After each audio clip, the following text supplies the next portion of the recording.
there were only 27 non-Caucasian students on campus at that time out of about a population of 2,000 and some. Today they call that cultural shock, because I had never gone to school with a majority of Caucasian students. Not only was there racism, there was sexism. For me, it was absolutely devastating. We could not get into a sorority or a fraternity.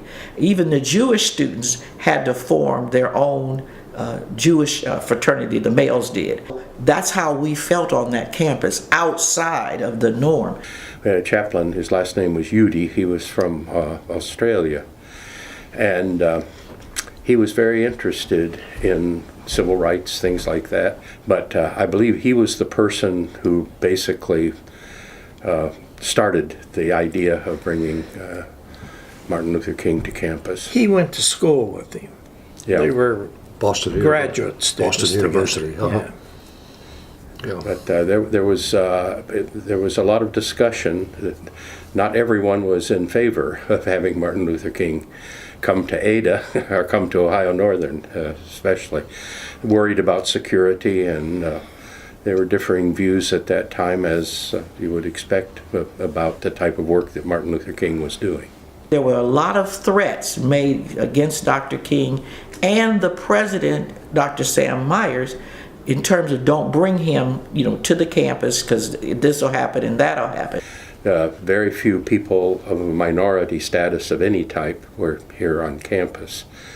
And I think that Udi was concerned about that. Even like walking down the street in Ada, there weren't any black people that lived. It was an Egyptian family that lived there, but there weren't what they considered Negroes. I think that was a driving force at that period of time here at the university.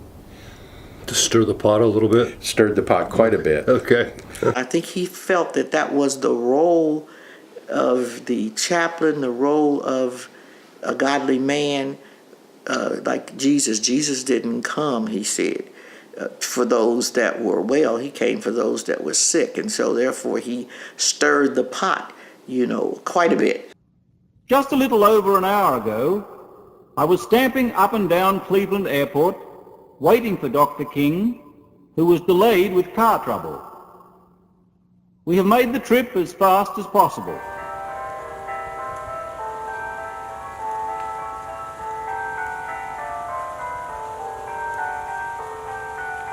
I would suggest that at Ohio Northern University today, we fly the hammer of justice, Dr. King. The plane was late. Udi picked him up and drove him from the airport here to campus, and the Taft was quite filled. Taft had a running track on the second floor, was open, and that's where I sat up there to get a good overview. And I had dressed up, and I remember I had on a white wool blazer and a tattersall blouse, and I think I had on my skirt was white too, and because we didn't dress up very often, and so we were dressing up. We wanted to look promising, and so we sat up front, and we were pretty much, we had front seats. I must join Dr. Udi in expressing our regrets for being late. But we did have some car trouble in Cleveland, and after we landed here, we had to make it very quickly. And of course, Martin Luther King opened with probably the most memorable statement. He pointed out that Udi was driving very fast because he realized there were a lot of people waiting to hear him. And he said we were going at a very high rate of speed. And ever and again, Dr. Udi's son would remind him that he should slow up. He said, and I reminded Chaplain Udi that I would rather be Martin Luther King late than the late Martin Luther King. My heart pounded, and when he came out, because he wasn't a very big man, but he was big. You know, he was far bigger than his stature, and he talked, and you looked around the room, and the thing that was really thrilling was that it was packed. There wasn't elbow room. There just wasn't room. It's always a rich and rewarding experience to take a brief break From from the the day-to-day demands of our struggle for freedom and human dignity, and discuss the issues involved in that struggle with college and university students and concerned friends of goodwill all over our nation and all over the world. I happen to feel that dialogue is mighty good and something that we constantly need, and it's always a great tragedy when a society seeks to live in a monologue rather than in a dialogue. I describe his talk as electric.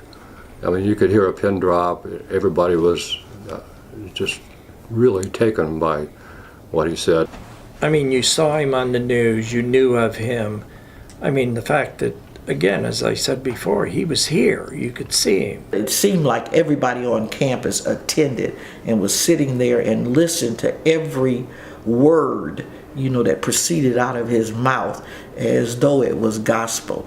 In some states, particularly in the Black Belt counties in the South, the murder of a Negro or white civil rights worker still a popular pastime. The emphasis back then was civil rights, and that's why he was here. It was to nonviolent civil rights. But physical violence is not the only violence that can be inflicted on a person. That is another kind of murder that can be inflicted, and that's a kind of psychological and spiritual murder.